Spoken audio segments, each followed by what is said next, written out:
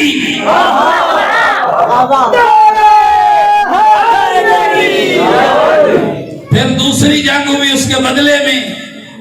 ابو سفیان نے بدلہ لینے کے لیے اکٹھا کیا سب کو. پہلے تو ایسے اتفاقاً جنگ ہوئی, دوسری جنگ پلاننگ کے ساتھ ہوئی. اب وہ بڑے بڑے گھوڑے اور تیر انداز اور لڑنے والے لشکر لے کے آئے, ادھر سے ہزاروں, ادھر سے اکیلا علی. دیکھیں, اور جب یہ دین بڑھتا گیا, لوگ شامل ہوتے گئے. ایک بات سمجھانے کے لیے میں اپنی تقریر سے ہٹ کے یہ جملہ عرض کر رہا ہوں, پھر میں واپس آتا ہوں. لوگ شامل ہوتے گئے. اب جب لوگوں نے کلمہ پڑھنا شروع کیا, پڑھا لا الہ الا اللہ محمد رسول اللہ, مسلمان ہو گئے. کلمہ یہی ہے مسلمان ہونے کے لیے, لا الہ الا اللہ محمد رسول. یہ مسلمان ہونے کا کلمہ ہے, مومن ہونے کا نہیں ہے.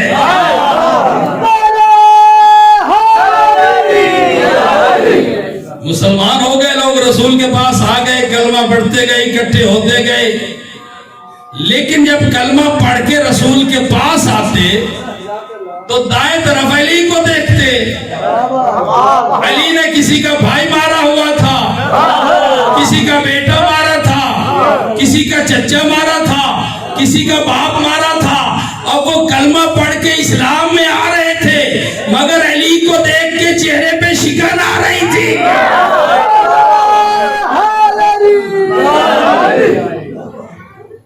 کلمہ اسلام میں تو داخل ہو رہے تھے, لیکن علی کو دیکھ کے چہرہ بدل رہا تھا. اب رسول نے فرمایا کہ اس کا کلمہ, اس کا اسلام قبول نہیں ہوگا کہ جس کے چہرے پہ علی کے نام سے شکن آئے گی.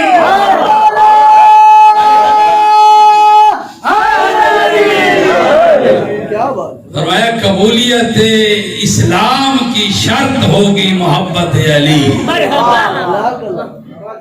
اور علی کے بغیر کوئی عمل قابل قبول نہیں ہوگا.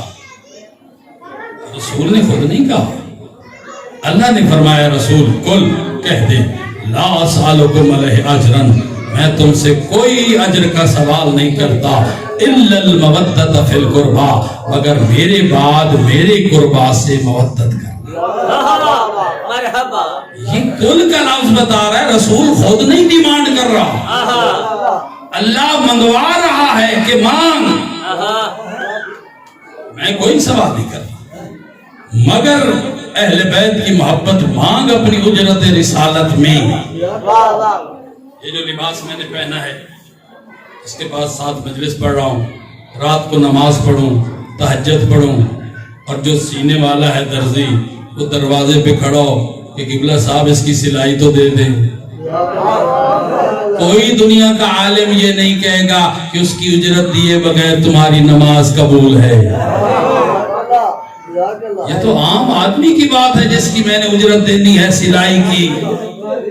خدا کی قسم, اس منبر کی قسم, جس کے دل میں اہل بیت کی محبت نہیں, اس کی نماز حرام ہے, اس کا روزہ حرام ہے.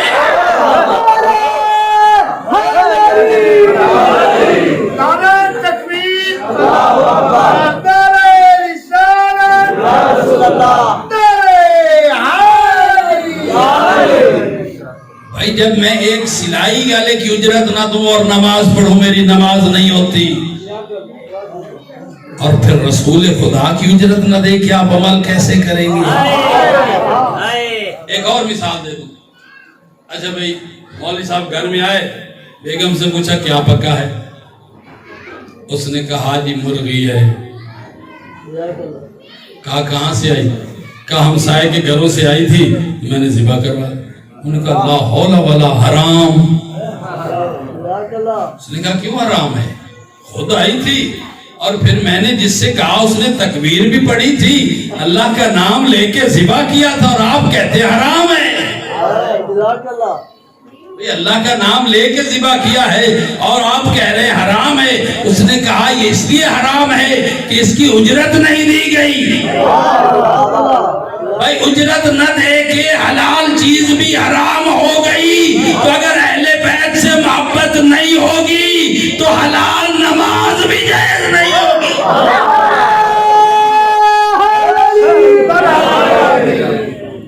پہلے اجر رسالت کا خیال رکھنا پڑے گا.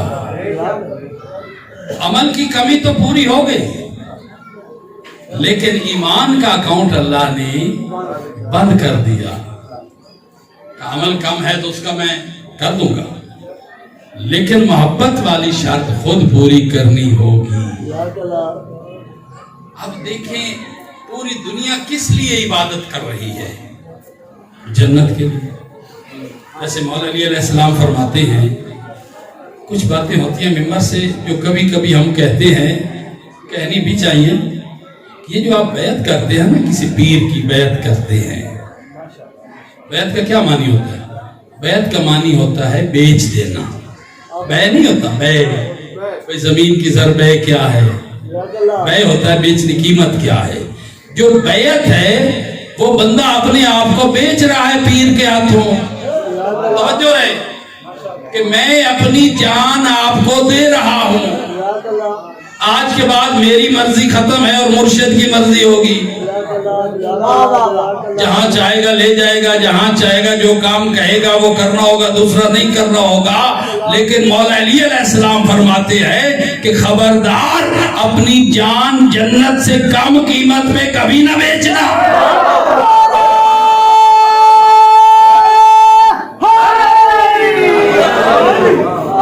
اس پیر کے ہاتھ پہ اپنی جان بیچو جو بدلے میں جنت کی ضمانت دے.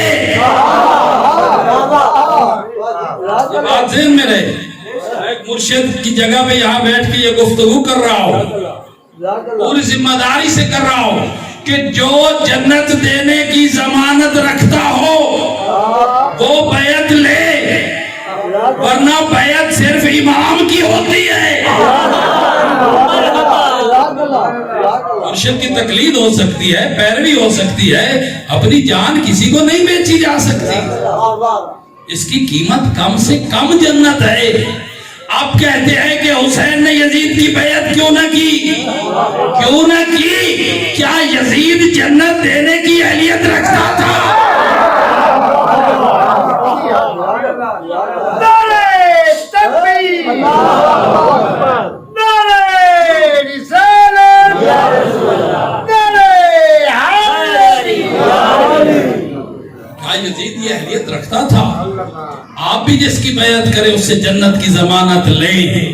اور خدا کی قسم میں آپ کے مجمع میں پوری ذمہ داری سے یہ چیلنج کر رہا ہوں کہ دنیا کے جتنے بڑے لیڈر ہیں جا کے ان کا مطالعہ کریں, سوائے اہل بیت کے گھرانے کے کسی میں یہ ہمت نہیں ہے کہ سینے پہ ہاتھ مار کے کہے میں جنت دے سکتا ہوں. کسی میں یہ جرت نہیں ہے کہ جنت کی ضمانت لے دنیا میں. بھئی لوگ اپنی جنت کے لیے حسن کے پیچھے بھاگ رہے ہیں کہ ہمیں لکھ کے دے دے.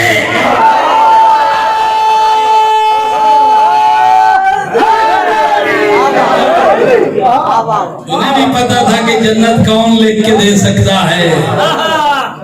یہ تو دنیا اس کو سمجھے. اہل سنت بھائی شیعہ سب عبادت کس لیے کر رہے ہیں؟ جنت ملے. روزے کس لیے ہیں؟ جنت. یہ 6-8 لاکھ روپے لگا کے حج پہ کیوں گئے؟ جنت مل جائے. اسی لیے سارے عمل ہو رہے ہیں. اچھا میں جب آ رہا تھا تو میرے ڈرائیور نے مجھے دکھایا وہاں پہ کہ یہ ایک کالونی بنا رہے ہیں, یہ خان صاحب, یہ فلاں, اور یہ بک گئی ہے اور بڑی اچھی ہے, میرے جاننے والا ہے. اب میں اگر یہ کہوں میں نے وہاں سے 5 مرلے لینے ہیں, آپ تھک تو نہیں نہ رہے؟ 5 مرلے میں نے خریدنے ہیں. تو انہوں نے کہا جناب کیا بات ہے قبلہ صاحب, آپ تو ہمارے قبلہ ہے تو آپ حکم کریں اور جناب لے لیں, کیا مسئلہ ہے؟ تو کیا میں ایسے خرید لوں گا؟ چاہے جتنی بھی واقفیت ہوگی پہلے جا کے دیکھوں گا, وہاں سے کمپیوٹر پہ چیک کرواؤں گا کہ کیا یہ زمین غصبی تو نہیں ہے. یہ زمین پہ کوئی سٹے تو نہیں ہے، یہ اس کا کھاتا مشترکہ اور کوئی چکر تو نہیں ہے۔ چاہے جتنا واقف ہوگا، پوری تصدیق کے بعد 5 مرلے خریدوں گا۔ اب میں ایک جملہ کہتا ہوں، پوری دنیا جنت کے لیے بھاگ رہی ہے، پھر دنیا میں رہ کے یہ تصدیق تو کر لو کہ جنت کی ملکیت کس کے پاس ہے۔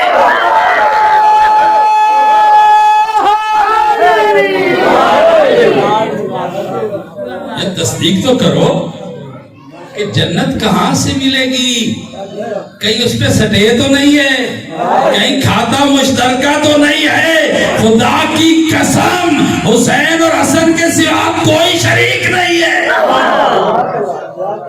اور لکھ کے دینے والا کائنات کا رسول ہے، جس کی رجسٹری اور انتقال کو چیلنج بھی نہیں کیا جا سکتا۔ دنیا آئے دیکھے، یہ سامنے کی باتیں ہیں، ان کی محبت دل میں بسائیں۔ اگر عمل اور قبولیت چاہتے ہو، اس کی وجہ یہ ہے بھائی جان، اللہ ایک ذات ہے، کبھی بھی وہ جسم میں نہیں ڈھل سکتا بھائی جان۔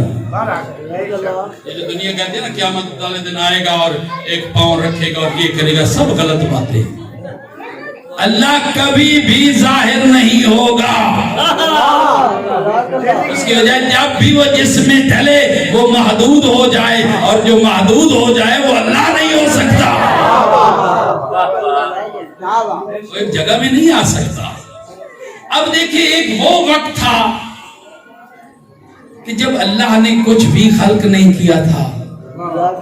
ذرا غور کریں اس لمحے پہ، کوئی بھی لمحہ ہو، اس نے نہ کائنات بنائی تھی، نہ دن، نہ سورج، نہ رات، نہ گھڑیاں، نہ لمحے، نہ چاند، نہ ستارے، کچھ بھی نہیں بنایا تھا۔ کہتا ہے کن تو کنزن مخفیہ، میں ایک چھپا ہوا خزانہ تھا۔ فاحببت لعرفا، میں نے چاہا کہ میں جانا جاؤں۔ فخلقت نور محمد، تو میں نے اپنی پہچان کے لیے محمد کا نور بنایا۔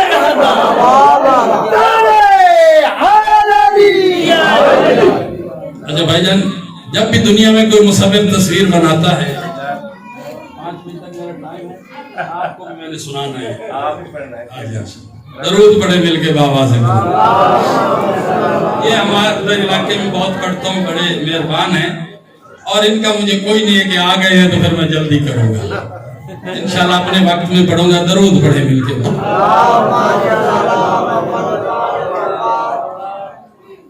دعا لینے کے لیے جملہ کہہ رہا ہوں۔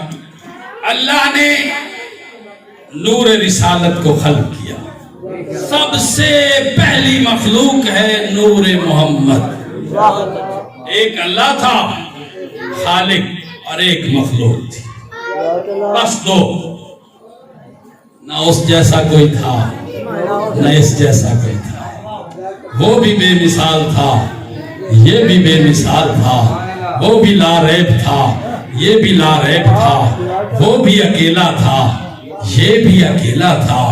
اچھا، دنیا کا کوئی بھی مصور جب تصویر بناتا ہے تو اس میں کوئی غلطی ہو جاتی ہے، کوئی لکیر ٹیڑھی ہو گئی، پھر ربڑ سے درست کی، دوبارہ سیدھی کی، پھر جا کے پریکٹس کے بعد شاہکار بنتا ہے۔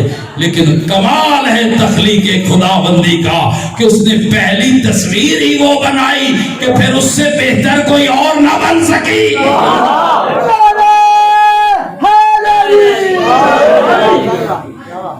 اچھا، اللہ نے محمد کو بنایا، پھر چاہا کہ کوئی اور بناؤں،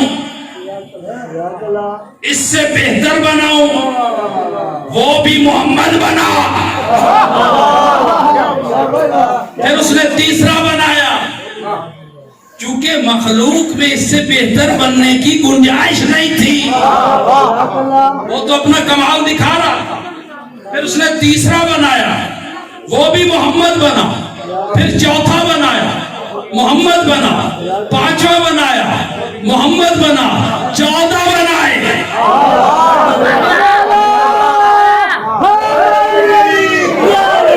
14 کے 14 محمد بنے۔ فرمایا کہ پہلا رسالت کا محمد، آخری امامت کا محمد، یہ ہے سارے محمد. اب میں نے اپنے آپ کو پہچاننا ہے کہ دنیا مجھے جانے. اب ایک ہے امامت کا محمد آخری, پہلا ہے رسالت کا محمد. تو اللہ نے کیا کیا؟ پہلے محمد کے صدقے میں دنیا بنائی, آخری کے صدقے میں دنیا چلائی.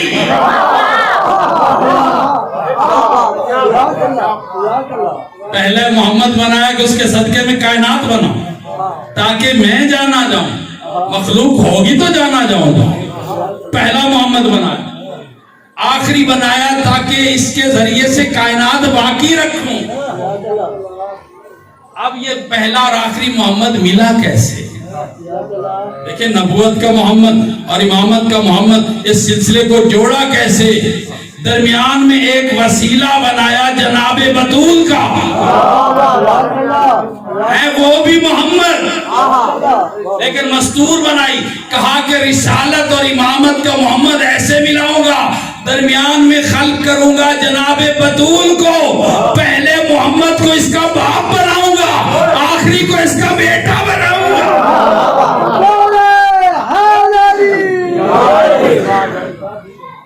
نور رسالت خلق کیا, ایسا بنایا کہ خلق کرنے کے بعد خود اس کا عاشق ہو گئے.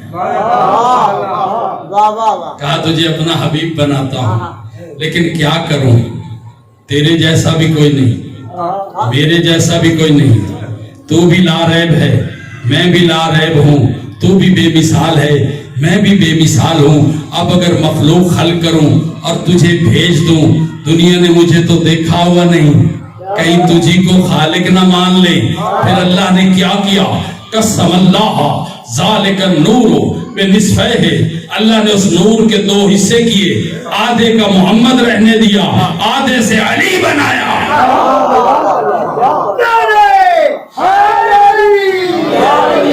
کہا میرے حبیب, میں نے تیرے جیسا بنا دیا ہے, میں اب بھی بے مثال ہوں, میرے جیسا اب بھی کوئی نہیں.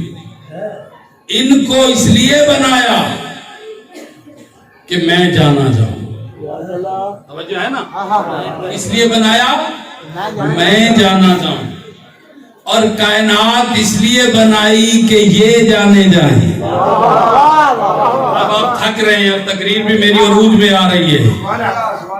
ان کو بنایا کہ میں پہچانا جاؤں, کائنات بنائی یہ پہچانے جائیں کہ میں خود تو آؤں گا نہیں, انہیں بناؤں. اب جملہ پوری تقریر کا بھاری کہہ رہا ہوں. اللہ نے انہیں کمالات دے کے بھیجا, اپنی قدرت اور طاقت دے کے بھیجا کہ انہیں ایسا بنا کے بھیجوں کہ دیکھے یہ جائیں, مانا میں جاؤں.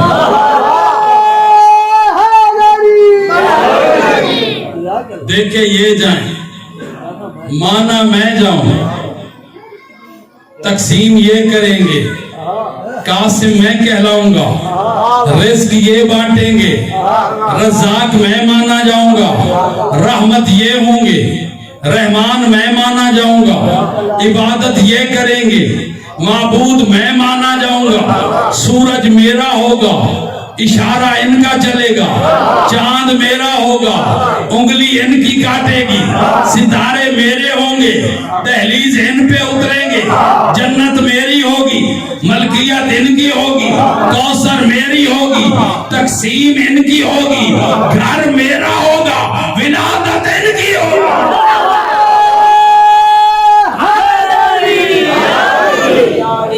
ایسا بنایا کہ دیکھے یہ جائیں, مانا میں جاؤں. پھر ان ہستیوں نے خدا منوایا. خدا کہتا مولوی نے خدا نہیں منوایا, ان کے ذریعے سے خدا مانا گیا. اور یہ بھی بتا دوں آخری جملہ فضائل کا, اور پھر اس کے بعد 2-4 جملے مصائب کا. یہ ہستیاں صرف خدا کو منوانے کے لیے نہیں آئیں, انسان کو بھی عظمت عطا کرنے کے لیے آئیں, تاکہ یہ انسانیت کہیں گمراہی اور پریشانی اور مایوسی میں نہ پڑے رہے. ہم جاتے ہیں انسانیت کو بلند کرنے کے لیے، کیونکہ بھائی جان ان سے پہلے کیا تھا؟ عظمت کا معیار کیا تھا؟ جب بھی عظمت کی بات ہوتی لوگ آسمان کی طرف دیکھتے، اللہ کہاں ہے؟ اوپر. معلّہ کہاں ہے؟ اوپر. کرسی کہاں ہے؟ اوپر. چاند سورج کہاں ہے؟ اوپر. سدرۃ المنتہا کہاں ہے؟ اوپر. فرشتے کہاں ہیں؟ اوپر. عظمتوں کی پرواز اوپر کی طرف تھی. جب یہ ہستیاں زمین پہ آئیں اب عظمتوں کا رخ بدلا. بی بی نے کہا تم پوچھتے ہو فرشتے کہاں ہیں، مجھے ذرا جانے دو، دہلیز پہ نوکر بنا کے دکھاؤ.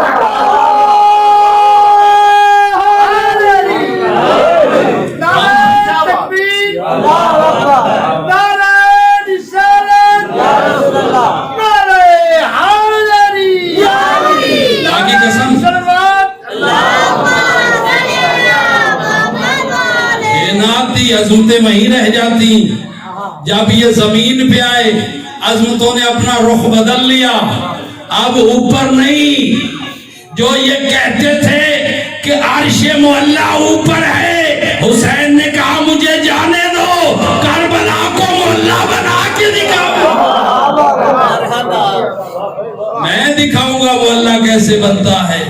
حسینیت زندہ باد، حسینیت زندہ باد، حسینیت زندہ باد، نعرہ حیدری.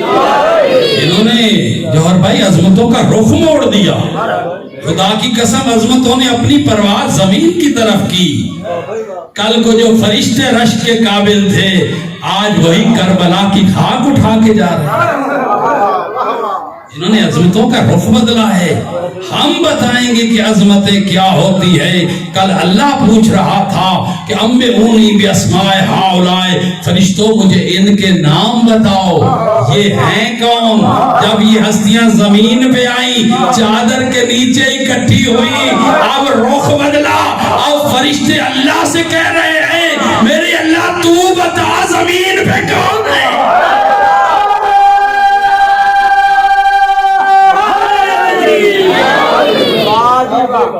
انہوں نے انسان کو عظمت عطا کی ہے، اور جو عظمت عطا کرتے ہیں بخشش کا ذریعہ بھی وہی ہوتے ہیں. انہیں وسیلہ بناؤ، ان کے ذریعے سے اللہ سے دعا مانگو. اور خدا کی قسم جب تک یہ نہیں آئے تھے انسانیت بھٹکی ہوئی تھی. کوئی سورج کی عبادت کر رہا تھا، کوئی چاند کی پوجا کر رہا تھا، کوئی برگد کے درخت کے آگے جھکا پڑا تھا، کوئی پہاڑوں کو سجدہ کر کے بیٹھا تھا، کوئی گنگا اور جمنا دریا کی عبادت کر رہا تھا، کوئی گائے کو ماتا مان کے اس کو سجدہ کر رہا تھا. انسانیت گری پڑی تھی. جب یہ دنیا میں آئی ہستیاں زمین پہ تشریف لائی، سورج کی عبادت کرنے والوں کو دیکھا، سورج کو اشارہ کیا، سورج مغرب سے مشرق میں واپس پلٹا. کہا دنیا والوں اسے خدا مانتے ہو جو ہمارے اشارے کا پابند ہے.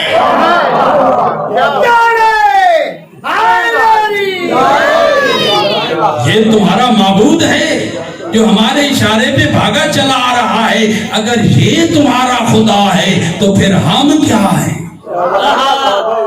ہم کیا ہے جو اس کو واپس بلا رہے ہیں؟ پتھروں کی پوجا کرنے والوں کو پتھر سے کلمہ پڑھا کے بتایا اگر یہ خدا ہے تو پھر ہم کیا ہیں. چاند کے 2 ٹکڑے کر کے بتایا اگر یہ تمہارا معبود ہے تو پھر ہم کیا ہیں. ستاروں کو دہلیز پہ اتروا کے بتایا اگر یہ تمہارے معبود ہیں تو پھر ہم کیا ہیں. درخت کو اشارہ کیا، چلتا ہوا درخت آ کے قدموں میں گر گیا. فرمایا اگر یہ تمہارا معبود ہے تو پھر ہم کیا ہیں. اب بھٹکی ہوئی انسانیت ان کے دروازے پہ آئی کہ ہر چیز تو ان کے اشارے پہ کھڑی ہے. ہو سکتا ہے معبود یہی ہے. اب دنیا دھوکہ کھا جاتی. خدا کی قسم انہوں نے خدا منوایا. جب لوگ انہیں خدا ماننے پہ تل گئے انہوں نے اپنا سر زمین پہ رکھا، سبحان رب الاعلی پڑھ کے بتایا کسی دھوکے میں نہ رہنا، ہمارا بھی کوئی خدا ہے.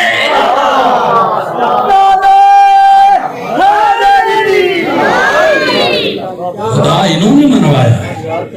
خدا کی قسم علی سجدہ نہ کرتا، دنیا علی کو خدا مانتے رہتی. خدا چاہے جسے مختار کر دے، ولاد حیدر کرار کر دے۔ ارے خلافت کے لیے وہ کیا لڑے گا، خدا بننے سے جو انکار کر دے۔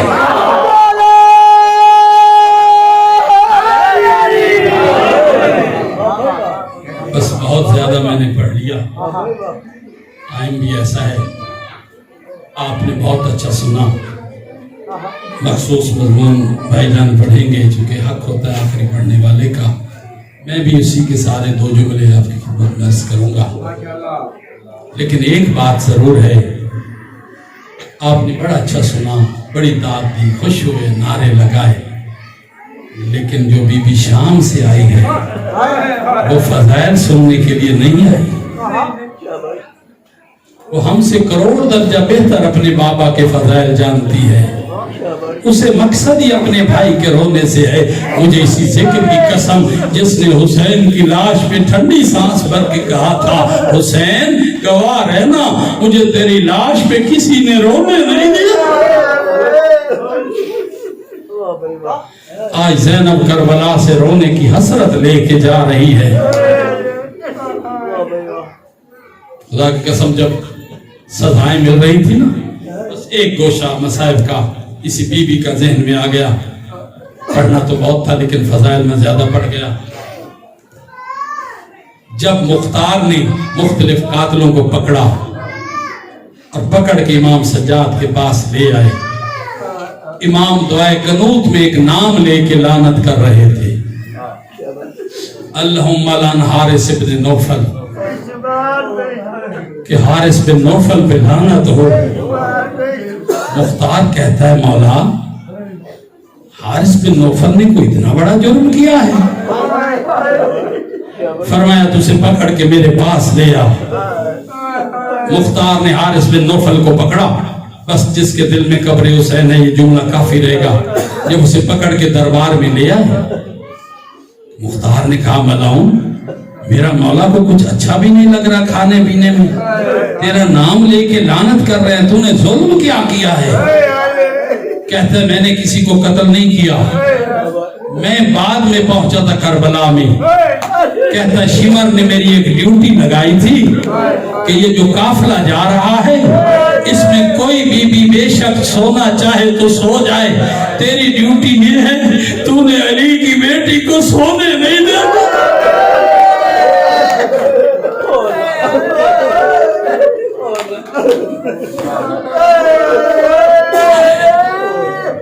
تو نے سارے رستے میں علی کی بیٹی کو سونے نہیں دینا۔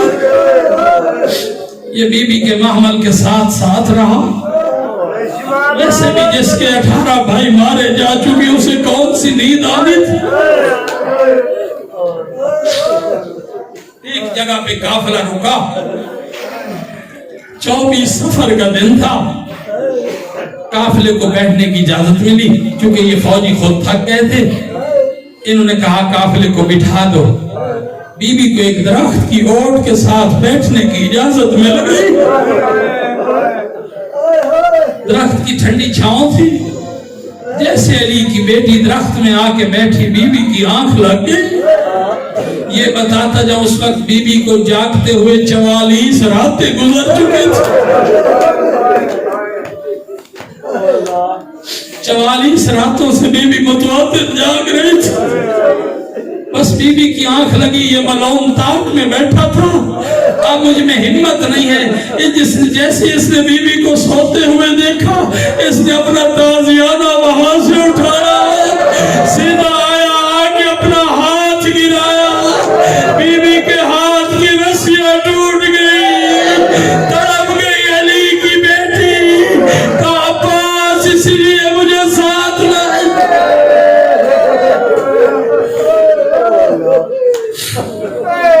قافلہ چلتا رہا، بس ایک جملہ آپ کی اپنی ماں بہنوں کے لیے ایک جملہ بی بی کے مصائب کا کہہ دوں۔ قافلہ چلتا رہا، بھائی جان بازار میں جب یہ قافلہ پہنچا، ایک عورت بھاگتی ہوئی آئی، اس نے بی بی کو آ کے ایک چادر پیش کی۔ بی بی نے کہا تیرا شکریہ، جس نے بھی چاہا کسی نے ہمیں پتھر مارا،